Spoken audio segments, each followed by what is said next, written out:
Assalamualaikum warahmatullahi wabarakatuh. Waalaikumsalam warahmatullahi wabarakatuh. Alhamdulillah wassalatu wassalamu ala sayyidina Rasulillah sayyidina Muhammad bin Abdullah wa ala alihi wa sahbihi wa mawalah ma ba'd. Kita bersyukur kepada Allah Subhanahu wa taala pada pagi hari ini. Menjelang siang ini bersama-sama kita berkumpul di masjid yang mulia ini, masjid yang agung, namanya juga Masjid Agung, yang dimuliakan, yang diagungkan oleh Allah Subhanahu wa taala, sebab ini merupakan sentral dari suatu negeri, merupakan tempat pandangan rahmatnya Allah Subhanahu wa taala dan tempat yang paling dicintai oleh Allah Subhanahu wa taala, maka semua masjid adalah agung. Dan kita saat ini berada di Masjid Agung Kota Batam. Mudah-mudahan Allah Subhanahu wa taala berikan keberkahan kepada kita di dalam perkumpulan ini. Dan kita berkumpul bersama orang-orang yang memotori dan berkhidmat kepada masjid dan rumah-rumahnya Allah Subhanahu wa taala. Dan ini merupakan suatu hal yang mulia, satu hal yang luhur. Kita dipercayakan dan dipilih oleh Allah untuk khidmat di rumahnya. Kita sekarang kalau mau cari orang khidmat di rumah kita, kita pilih-pilih, kita seleksi. Maka ketika kita terpilih untuk khidmat di rumahnya presiden, kehormatan, presiden percaya sama saja. Maka bayangkan kita dipilih oleh Allah Subhanahu wa taala, diamanatkan rumahnya Allah, diamanatkan rumahnya Allah, diamanatkan untuk berdiri di mihrab, memimpin jamaah, menjadi imam di rumahnya Allah Subhanahu wa taala. Yang mana dulu profesi yang sama yang dijalankan oleh Rasulullah sallallahu alaihi wasallam. Apa gerangan yang lebih agung daripada kemuliaan ini? Alhamdulillah kita bisa bersilaturahmi di tempat ini bersama para imam-imam masjid di dalam ikatan persaudaraan imam masjid di Kota Batam ini, Kepulauan Riau. Mudah-mudahan Allah Ta'ala berikan berkah untuk kita semuanya, para ulama, para asatidzah, para kiai, para habaib selalu dalam bimbingan dari Allah Ta'ala, para pemimpin kita, para pejabat kita, tokoh masyarakat dan pimpinan pemerintahan. Mudah-mudahan diberikan keberkahan oleh Allah Subhanahu wa taala. Khusus hadir di tengah-tengah kita Sa'adat As-Safiyah Filistiniyah. Nasallahu subhanahu wa ta'ala yubarik fi qulubikum insyaallah, yufarij 'ala al-muslimin fi Filistin wa fi jami' anha' al-'alam, fi Syam wa fi al-Gharb wa fi Syam wa fi al-Yaman insyaallah, wa fi al-Masyariq wa fi al-Magharib. Amin ya rabbal alamin. Dan juga alhamdulillah Ustaz Luqman insyaallah diberikan keberkahan oleh Allah taala, Bapak Wakil Wali Kota, kemudian juga para pemimpin kita semuanya, Bapak Kiai juga semuanya dapat berkah dari Allah Subhanahu wa taala. Nikmat, tahu nikmat apa yang paling besar? Ya mahsanati wa dunya idza ijtama'at, kata Imam Syafi'i. Alangkah indahnya ketika nilai-nilai keagamaan, nilai-nilai duniawi sejalan dengan nilai keagamaan. Bukan agama ikut dunia, enggak. Tapi ketika dunia ikut sejalan dengan agama kita, dengan Islam ini, alhamdulillah. Saat kita memakmurkan rumah Allah, menjalankan syariat Allah, terus didukung oleh orang-orang duniawi, baik itu pemerintahan, oleh para pejabat, para pemimpin, alhamdulillah kita tidak ada kendala di dalam melaksanakan itu semua dan didukung oleh pemerintahan. Ini satu hal yang nikmat dari Allah Subhanahu wa taala. Jazakumullah khair. Apalagi juga daripada peran yang mereka berikan, kemudian juga bantuan yang mereka berikan, support, dukungan yang mereka berikan kepada para imam-imam masjid, kepada para asatidzah. Alhamdulillah saya rasa baru di Batam aja, baru di Pemkot yang seperti ini. Alhamdulillah. Mudah-mudahan bisa dicontoh ya, oleh pemimpin-pemimpin di daerah-daerah yang lain, bisa mencontoh hal yang semacam ini.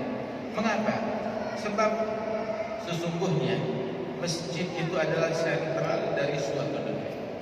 Kalau masjidnya benar, insya Allah negeri semuanya benar.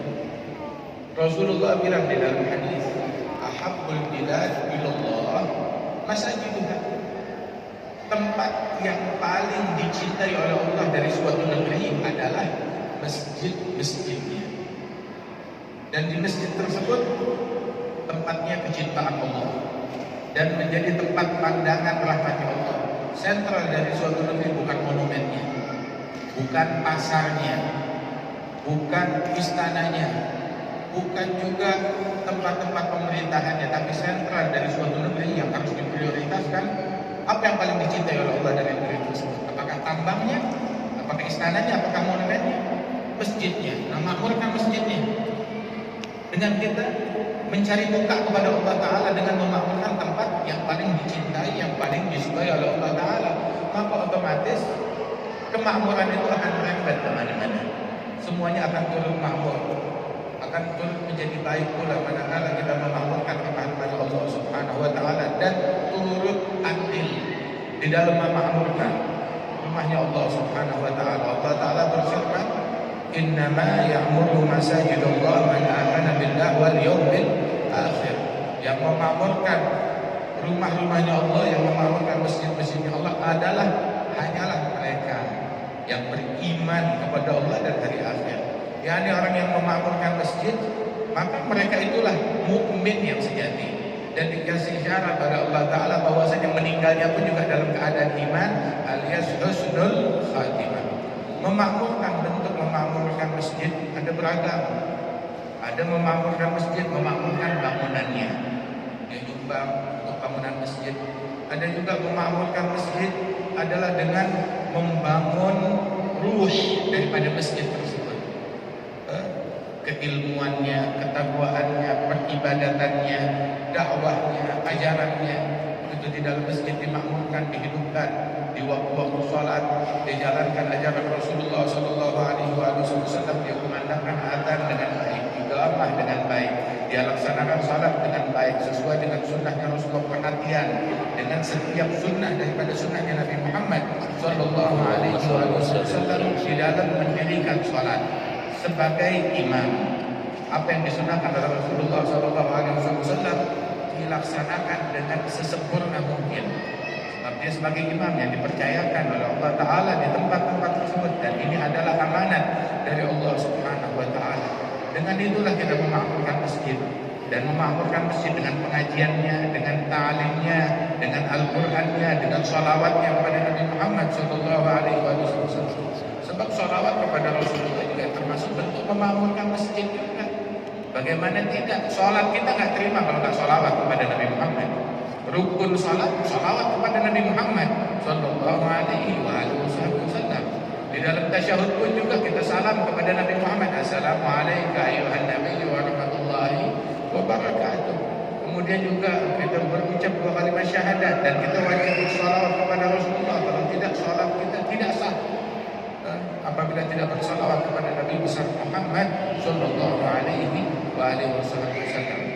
Dan inilah, dan memakmurkan juga dalam masjid tersebut, di dalam kajiannya, di dalam nasihat agamanya, memberikan bimbingan kepada umat, bimbingan kepada umat yang bikin sejuk, yang bikin adem, yang menambah pengetahuan umat, yang membuat umat makin terpelajar, bukan membuat umat menjadi makin barbar.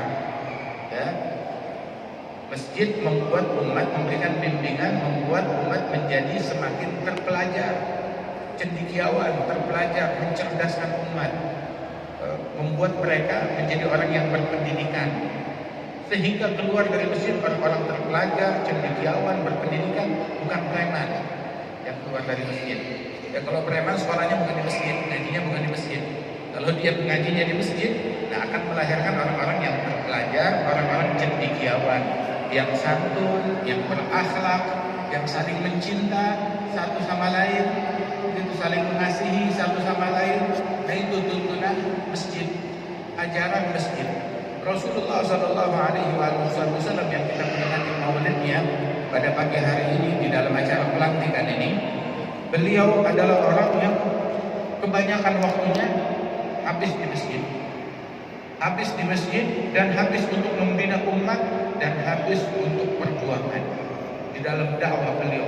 Dan jihad adalah bagian kecil dari dakwahnya Rasulullah Sallallahu Alaihi Wasallam.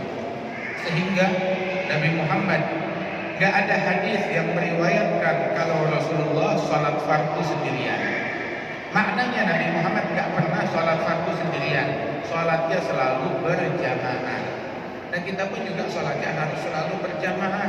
Itu man wafa man lazam ala sholatil jamaah faqad mala al-ardha faqad mala al-barra wal bahra khairan wa thawab wal ajr.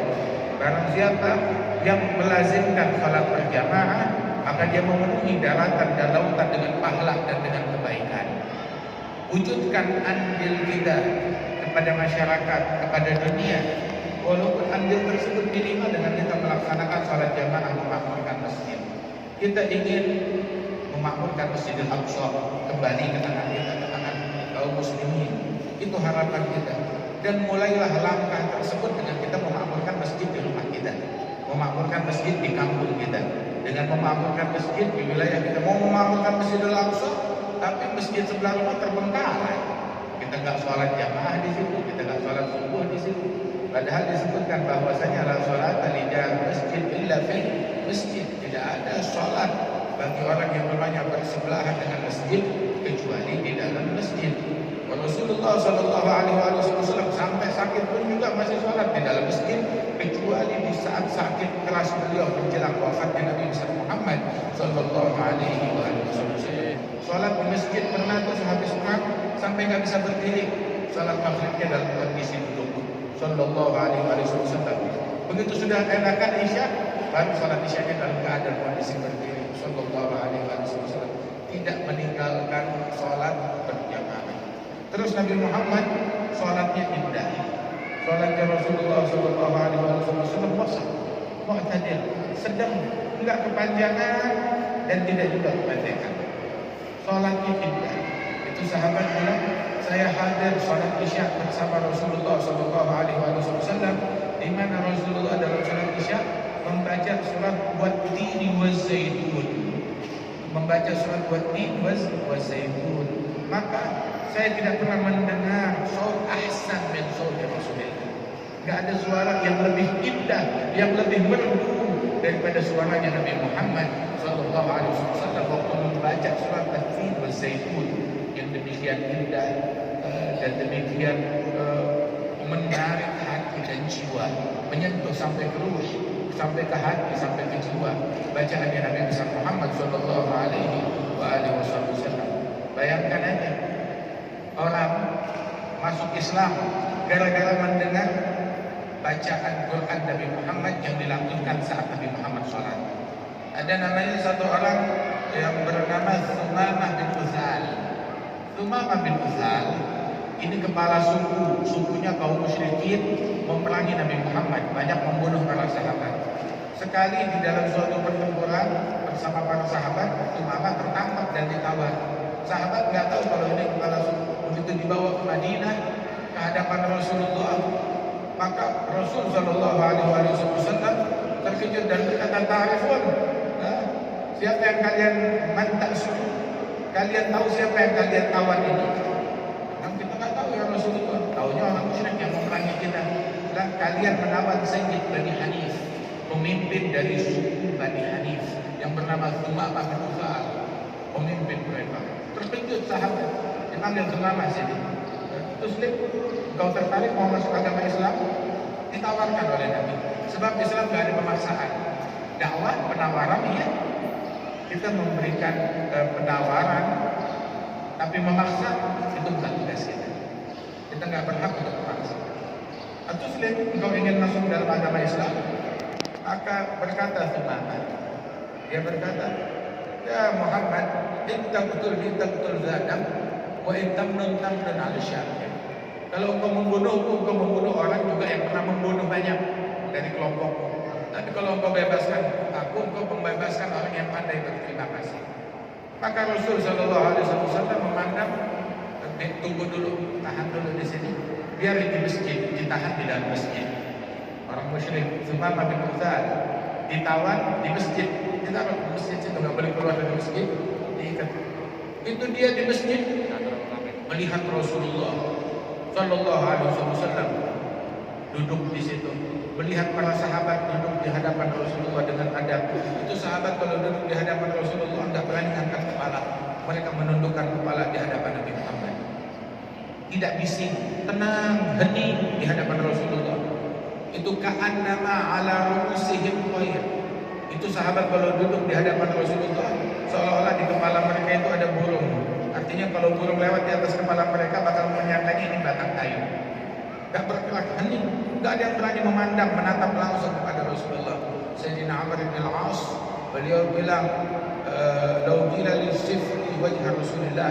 Kalau ada orang yang nanya kepada saya seperti apa wajah Rasulullah, saya gak bakal mampu mensifatkannya.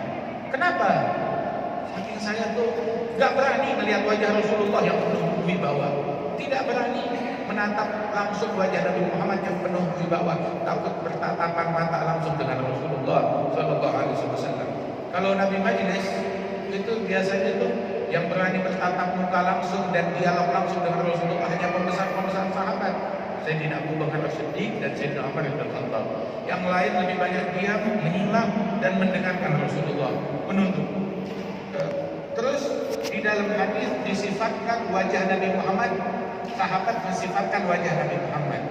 Itu sahabat-sahabat yang mensifatkan wajah Rasulullah, bukan sahabat yang senior, tapi sahabat yang kebanyakan di antara mereka masih anak muda, masih kanak-kanak, sehingga mereka berani menatap wajah Rasulullah Sallallahu Alaihi Wasallam karena usia muda mereka. Adapun yang usianya udah agak tua, gak berani menatap langsung kepada Rasulullah Sallallahu Alaihi Wasallam.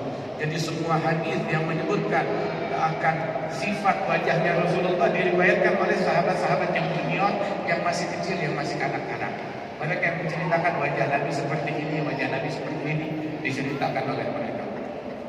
Dan Tsumamah bin Utsal melihat adabnya para sahabat terhadap Rasulullah, khusyuknya mereka di dalam masjid.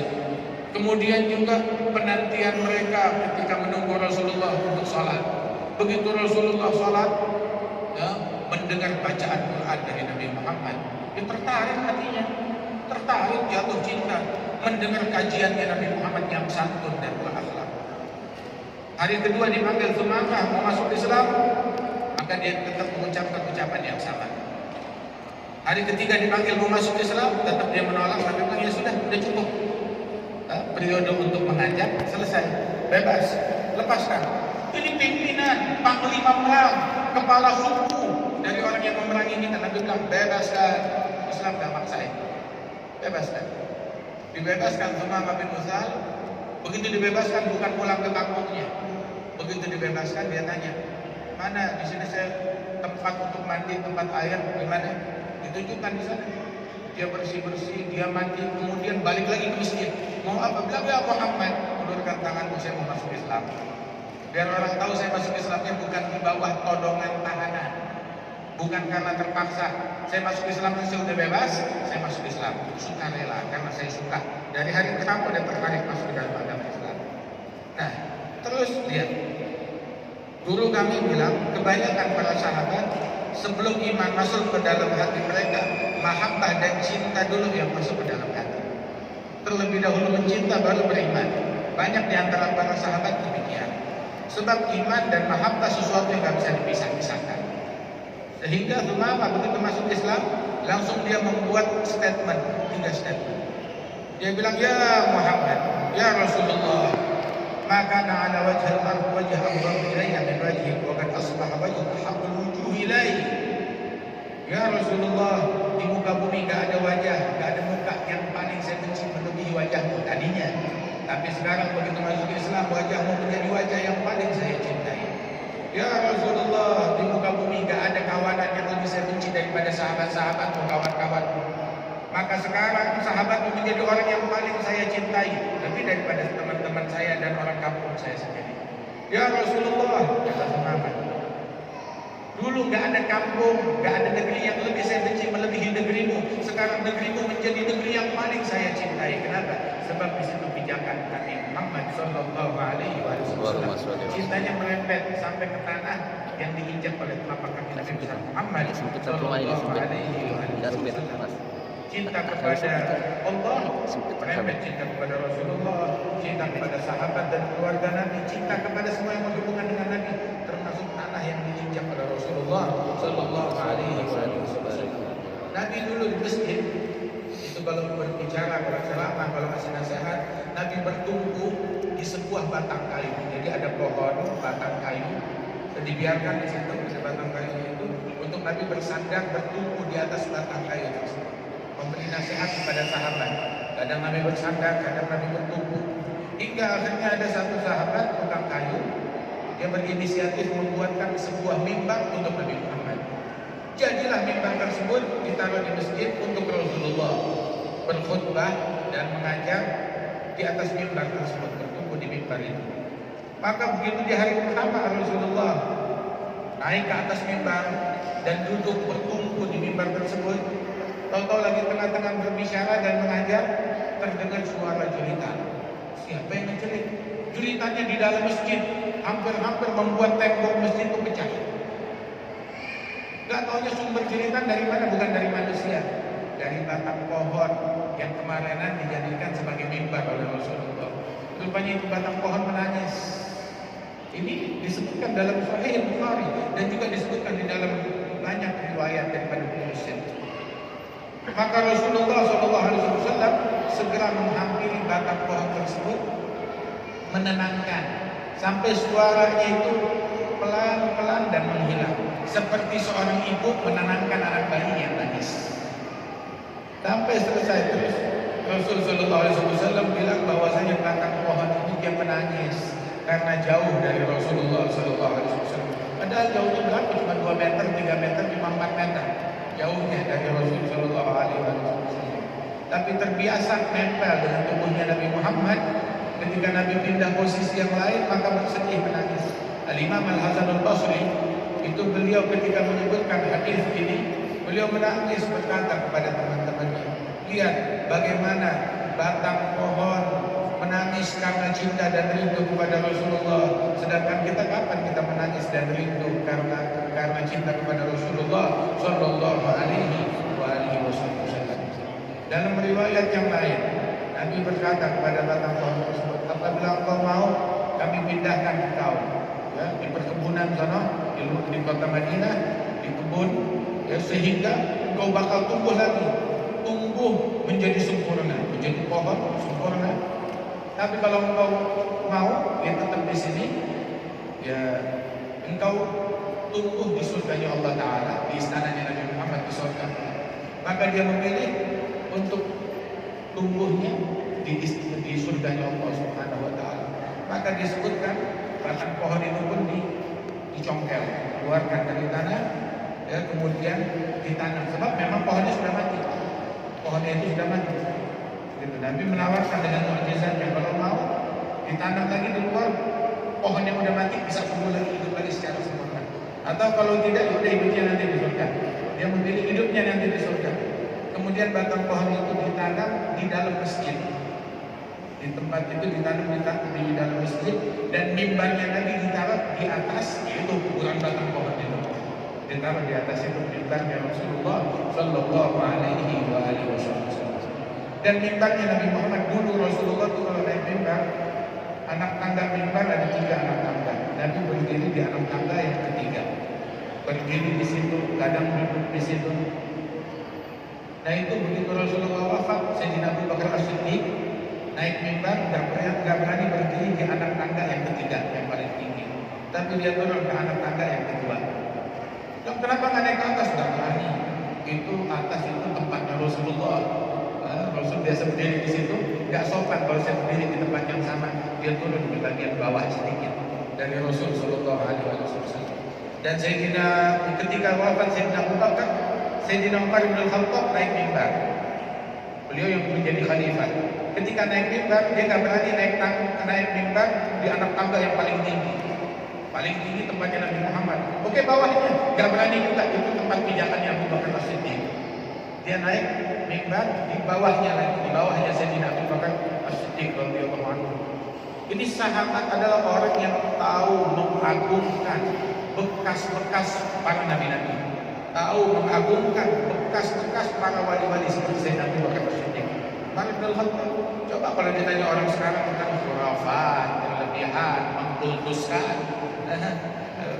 Sayyidina Abu Bakar ngaji tauhidnya sama Nabi Muhammad. Dia ngaji tauhidnya sama siapa? Sayyidina Umar ngaji tauhidnya kepada Nabi Muhammad. Kalau mereka gak kenal tauhid, terus siapa yang kenal tauhid? Masya Allah. Mereka adalah orang-orang yang kenal tauhid. Wa kana Sayyidina Malik bin Anas, Imam Malik bin Anas, Imam Darul Hijrah, kalau di Madinah Munawwarah enggak berani pakai sendal. Jalan di Madinah yang tanahnya panas, enggak berani pakai sendal, enggak berani pakai alas kaki. Dan juga tidak pernah naik kendaraan di dalam kota Madinah. Ditanya kenapa? Wahai Imam, dia bilang, di tempat mana saya akan pijakkan sendal saya, sepatu saya, ataupun kaki dari hewan tunggangan saya, di tempat yang pernah dipijak oleh Nabi Muhammad, tempat yang pernah dipijak oleh telapak kakinya malaikat Jibril, yang pernah dipijak oleh kakinya para sahabat Rasulullah Sallallahu Alaihi Wasallam. Ta'zimnya Imam Malik ke kota Madinah. Bahkan di dalam mazhab Maliki itu kota Madinah lebih agung, ya, kemuliaan kota Madinah itu lebih agung daripada Mekah, karena di situ ada Rasulullah Sallallahu Alaihi Wasallam dalam mazhab Maliki. Menurut Imam Malik bin Anas radhiyallahu anhu, itu beliau kalau mau buang hajat dia pergi keluar kota Madinah, gak berani buang hajat di dalam kota Madinah. Ta'zim kepada tempat yang dipijak oleh Rasulullah Sallallahu Alaihi Wasallam. Dan disebutkan ada lebih dari 3.000-4.000 spot di Madinah Al-Munawwarah, tempat-tempat spot yang Rasulullah pernah sholat di situ, Rasul pernah duduk di situ, Rasul pernah berbaring di situ, Rasul pernah masuk ke tempatnya fulan dan fulan. Ada sekitar 3.000 sampai 4.000 spot di mana di situ jejaknya Nabi Muhammad Shallallahu Alaihi Wasallam di Madinah Al-Munawwarah. Mudah-mudahan Al-Haramain Syarif yang dijaga oleh Allah Taala dan Masjidil Aqsa, Masjidil Aqsa senantiasa insyaallah dijaga oleh Allah Subhanahu Wa Taala. Ayo kita wujudkan andil kita untuk Masjidil Aqsa, ya, adalah dengan kita memakmurkan masjid-masjid kita, makmurkan masjid-masjid kita. Nah, kita sekarang sukunya telah terus mimpi mau memakmurkan Masjidil Aqsa. Kita enggan bersolawat kepada Nabi Muhammad, terus mimpi mau memakmurkan Masjidil Aqsa. Itu yang memberikan pembebasan untuk Masjidil Aqsa dahulu, ya, setelahnya Sayyidina Umar bin Khattab. Itu Sayyidina Umar bin Khattab itu beliau menginspeksi pasukannya di tengah malam dari satu tenda ke tenda yang lain, melihat keadaan pasukan seperti apa. Mengintip satu kemah, di kemah tersebut pasukan lagi sholat tahajud. Ngintip ke kemah yang lain, lagi baca Al-Quran. Ngintip ke kemah yang lain, lagi pada sujud. Ngintip ke kemah yang lain, lagi berzikir, lagi beristighfar dengan linangan air mata. Subhanallah. Sebelum subuh tuh kemah-kemah pasukan kayak begitu. Kemah-kemah pasukan yang membawa kemenangan, sehingga di zaman Sayyidina Umar kemenangan gemilang buat umat Islam dan kemenangan terhadap Masjidil Aqsa kembali ke tangan umat Islam. Hingga akhirnya masuk ke satu kemah, hening, nggak ada suara apa-apa. Diintip, itu orang-orang pasukan di kemah tersebut semuanya lagi tidur. Maka Sayyidina Umar bilang, min hahuna nukta. Kita kalahnya gara-gara orang yang semacam ini. Kita kalahnya gara-gara orang yang semacam ini. Ini yang bikin kita kalah. Siapa mereka? Bukan orang yang bikin kalah, bukan. Bukan orang yang tak sholat subuh, bukan. Tapi mereka nggak tahajud. Tidak tahajud, mereka tidur. Bilang kita kalah gara-gara orang yang semacam ini. Kita kalah. Apakah mereka berzina? Enggak. Apakah mereka mencaci maki? Tidak. Cuma nggak tahajud doang. Tapi kekalahan datang dari orang-orang yang semacam ini. Kata Sayyidina Umar bin Khattab radhiyallahu anhu, waktu pembebasan ke di salah satu negeri Mesir sana, berkali-kali mau membobol kota, gagal. Panglima minta bantuan kepada Amirul Mukminin, tambahan pasukan. Bilang, masalah kalian bukan karena pasukan, kita nggak punya pasukan dan nggak pernah itu soal jumlah menjadi masalah buat kita. Tapi coba cari tahu apa masalah kalian, pasti ada sunnahnya Rasulullah yang kalian lalaikan. Maka dipanggil tokoh-tokoh sahabat yang ada di situ, coba beritahu kepada kami apa sih kekurangan pasukan kita, kok kita nggak menang-menang. Maka dibilang pasukan ini semuanya baik, bagus, cuma kurang satu. Kurangnya apa? Mereka itu melalaikan suatu sunnah namanya sunnah siwak. Kebanyakan di antara mereka nggak punya siwak. Itu siwak sunnahnya Rasulullah. Itu hampir-hampir diwajibkan oleh Rasul Sallallahu Alaihi Wasallam. Akhirnya panglima tersebut bilang, Pasukan hari ini nggak usah ngegempur, nggak usah perang, nggak usah mencoba untuk menerobos benteng. Sini, tugas kita hari ini cuma satu, ngapain? Cari pohon siwak, potong-potong, bagi-bagi kepada pasukan, semua harus menggunakan siwak. Pagi hari mereka semuanya bangkit, cari pohon siwak, dipotong. Itu berita ini antar ke telinganya pasukan apa namanya, panglima musyrikin, panglima orang-orang kafir. Maka datang ke rajanya, bilang, wahai raja, ada laporan. Kenapa? Pasukan muslimin mereka sudah depresi, mereka sudah marah. Saking marahnya mereka, pagi-pagi mereka udah nebang-nebang pohon dan mereka mengasah gigi mereka. Bukan lagi mau membunuh kita dengan pedang, tetapi mereka mau memakan kita. Mereka asah gigi. Sehingga hal ini menimbulkan rasa takut, rasa takut. Nabi bilang, "Nusirtu birru'bi." Aku ditolong oleh Allah Ta'ala dengan rasa takut yang menghantui hati para musuh. Jadi semuanya ketakutan, tuh panglima-panglima musyrikin, raja-rajanya ketakutan. Akhirnya sudahlah, lebih baik kita menyerah secara sukarela. Mereka ajukan bendera putih, ayo kita menyerah. Ini kunci kota, kita menyerah, masuk tanpa perlawanan. Masuk menang dengan apa? Dengan sunnahnya Rasulullah Sallallahu Alaihi Wasallam. Ayo menangkan rebut kembali dengan sunnahnya Nabi Muhammad. Itu. Dan yang kedua, dimenangkan direbut Masjidil Aqsa tahu oleh siapa? Oleh Salahuddin Al-Ayyubi. Salahuddin Al-Ayyubi diriwayatkan adalah seseorang yang terobsesi dengan Kutubil Ghazaliyah, terobsesi cinta dan perhatian dengan kitab Ihya Ulumuddin. Tuh. Cinta dengan kitab Ihya Ulumuddin, membacanya, mengkajinya, mengamalkannya.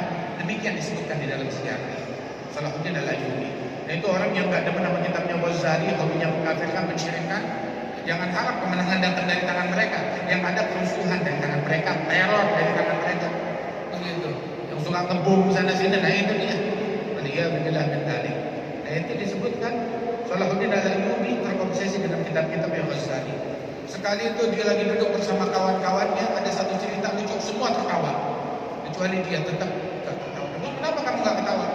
Dan bagaimana saya bisa tertawa sedangkan Masjidil Aqsa diinjak-injak oleh orang-orang musyrikin yang menodainya, oleh para penjajah. Dalam khusyuknya, dalam ibadahnya, dalam linangan air matanya, dalam istighfarnya, dalam doanya, dalam menempuh jalan tasawufnya, hingga ketika beliau memimpin pasukan itu beliau minta bantuan kepada para kaum sholihin. Apa? Dia tulis surat kepada para orang-orang soleh, para ulama, tokoh-tokoh masyarakat, pemimpin-pemimpin kerajaan, minta bantuan kepada mereka, bukan minta bantuan pasukan, bukan minta bantuan persenjataan. Beliau minta kepada mereka, tolong minta kepada umat kalian, ya, imam-imam masjid kalian, untuk membaca kitab Sahih Bukhari, ya, tawassul dengan hadisnya Nabi Muhammad SAW agar Allah memberikan kemenangan kepada umat Islam yang berjuang di Masjidil Aqsa. Kemudian pasukan beliau pun juga baca, dan bahkan beliau itulah orang yang mempopulerkan pembacaan Maulid Nabi Muhammad. Dikumpulkan pasukan, kita nggak usah cerita bawa kisah berita tentang orang-orang kafir, musyrikin, Nasrani, Yahudi, jangan cerita itu. Tapi kita bawa yang kita viralkan di tengah-tengah pasukan, sebutan Nabi Muhammad. Sehingga diviralkan di tengah-tengah pasukan bagaimana sifatnya Nabi, akhlaknya Nabi, jihadnya Nabi, kisah kelahirannya Nabi.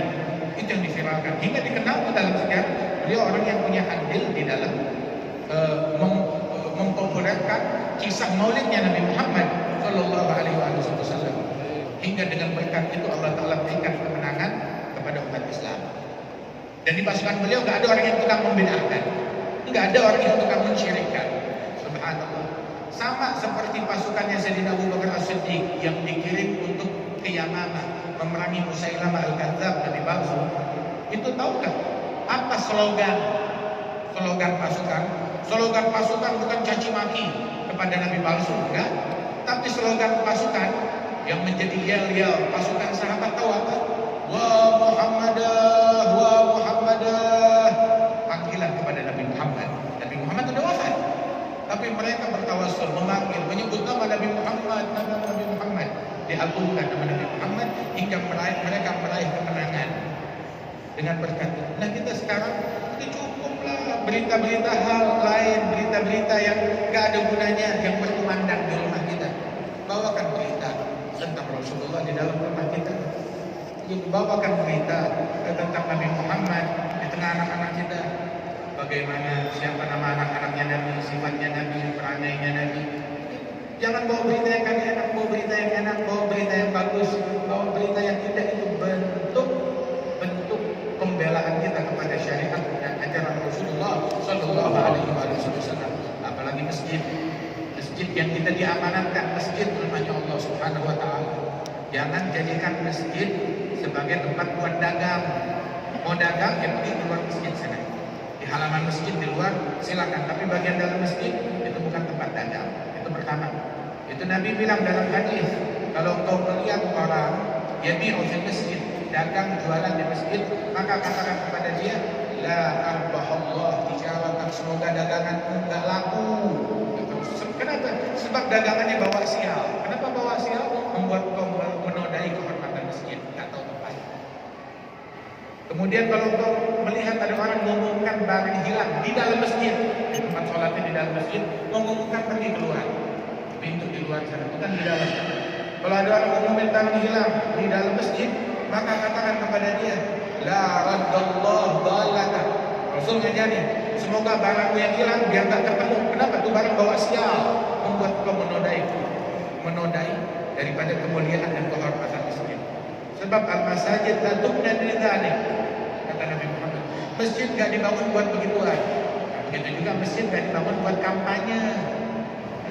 Masjid enggak dibangun buat kampanye, buat mempopulerkan partai tertentu, calon tertentu. Siapa aja mau masuk masjid, ahlan masalah, silakan. Tapi kalau mau kampanye di masjid, kampanye bukan tempatnya di masjid. Silakan mau kampanye. Oh saya punya agenda ini buat kebaikan buat umat, silakan. Tapi bukan di masjid. Tempatnya kampanye bukan di masjid, dagang bukan di masjid. Nah, sebagaimana buang air juga bukan di dalam masjid, ada tempatnya. Ada tempatnya.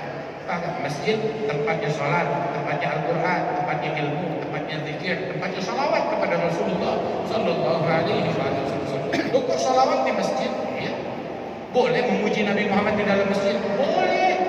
Sebab dulu tuh Rasulullah tuh sampai naruh mimbar di dalam masjid buat Hasan dan Thabit, seorang penyair menyampaikan pujian kepada Nabi Muhammad Sallallahu Alaihi Wasallam. Di antara pujian Hasan bin Thabit yang dilantunkan oleh Rasulullah adalah garahna fil duha wa la sawfa yu'ti fasarra qulubana dzaka al-'ata'u wa hasya ya Rasulullah tarda wa minna man yu'adzabu aw yusa'u khuliqta mubarra'an min kulli 'aibin ka'annaka qad khuliqta kama tasha'u wa ajmalu minka lam tara qattu 'aini wa ahsanu minka lam talid an-nisa'u. Yang lebih indah dari engkau gak pernah dilihat oleh mata, yang lebih tampan dari engkau gak pernah dilahirkan oleh seorang ibu pun juga di alam semesta ini. Engkau diciptakan tanpa aib, tanpa cacat, seolah-olah engkau ketika dalam kandungan ibu itu udah order mau diciptakan matanya seperti apa, rambutnya seperti apa.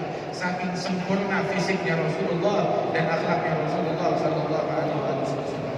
Dan banyak pujian yang dilakukan oleh para sahabat, baik oleh An-Nabilah, oleh Abbas bin Abdul Muttalib, begitu juga oleh Hasan bin Thabit, oleh Ka'ab bin Zuhair dalam qasidah Banat Su'ad. Isinya pujian kepada Rasulullah Sallallahu Alaihi Wasallam. Sampai sekarang kalau kita ke Masjidin Nabawi, di Masjidin Nabawi itu ada sebuah syair pujian untuk Nabi Muhammad yang masih terpampang jelas ketika kita ziarah kepada Rasulullah di dalam masjid. Itu tertulis bahwa Nabiyyun azimun khulquhul khuluqul ladzi lahu 'azama rahmat fi sayyidil kutubi. Tertulis sampai sekarang. Nabi yang agung, akhlaknya diagungkan oleh Rahman di dalam Al-Quran. Wa innaka la'ala khuluqin 'azim. Sallallahu alaihi wasallam. Alhasil, ayo kita makmurkan masjid. Semua memakmurkan, dari imam-imamnya, para muadzinnya juga, kemudian juga para jamaah salatnya, jamaah pengajiannya. Masjid jangan dijadikan tempat mengkafirkan orang, jangan dijadikan tempat mensyirikkan orang, jangan dijadikan tempat membid'ahkan orang. Kenapa?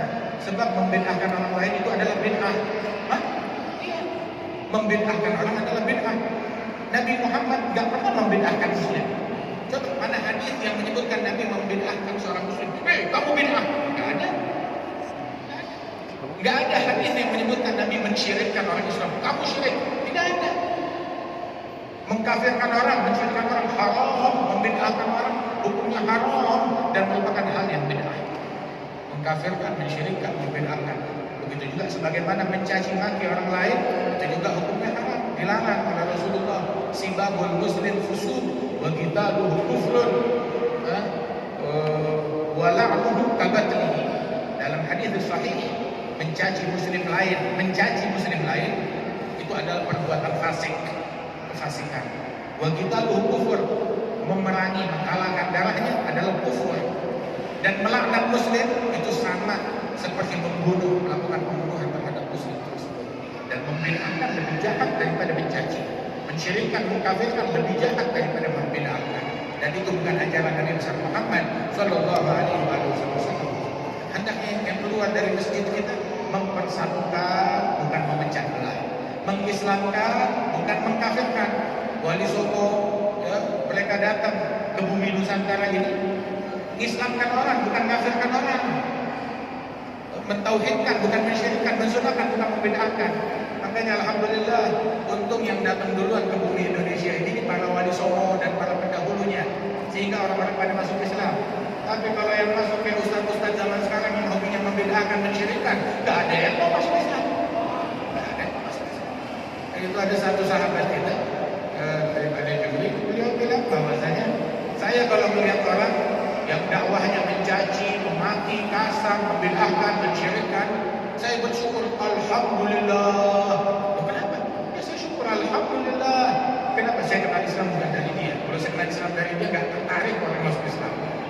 Tapi kita kenal Islam dari ulama ahli sunnah wal jamaah. Tahu kan ahli sunnah?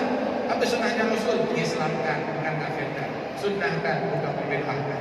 Tauhidkan, bukan mensyirikkan. Mempersatukan, bukan memecah belah. Alhamdulillah, mudah-mudahan Allah Subhanahu wa taala persatukan kita. Alhamdulillah, kegiatan yang semacam ini insyaallah bisa dicontoh di daerah-daerah yang lain. Insyaallah para imam-imam kita menjadi para imam-imam teladan.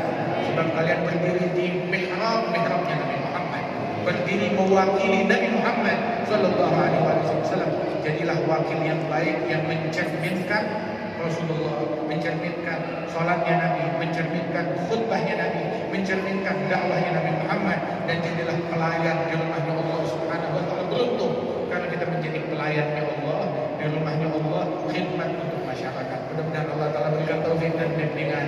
Insyaallah IPM makin berkah, makin maju, dan Allah Subhanahu wa taala jadikan ini semua yang kita laksanakan menjadi sebab diangkatnya bala, sebab diangkatnya musibah, sebab didatangkannya pertolongan Allah Subhanahu wa taala untuk kaum muslimin yang ada di barat, yang ada di timur, yang ada di Syam, yang ada di Yaman, dan juga ikhwan yang ada di Masjid Al-Aqsa, yang ada di Kudus, dibantu, ditolong oleh Allah Subhanahu wa taala.